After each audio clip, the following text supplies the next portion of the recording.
படைத்தான் இறைவன் உனையே, மலைத்தான் உடனே அவனே.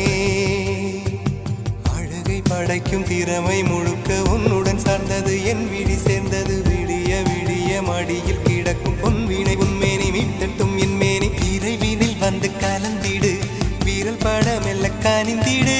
உடல் மட்டும் இங்கு கிடக்குது, உடன் வந்து நீயும் உயிர் கொடு. பல்லவன் சிற்பிகள் அன்று பண்ணிய சிற்பத்தில் ஒன்று, பெண்ணென வந்தது இன்று சிலையே. பல்லவன் சிற்பிகள் அன்று பண்ணிய சிற்பத்தில் ஒன்று, பெண்ணே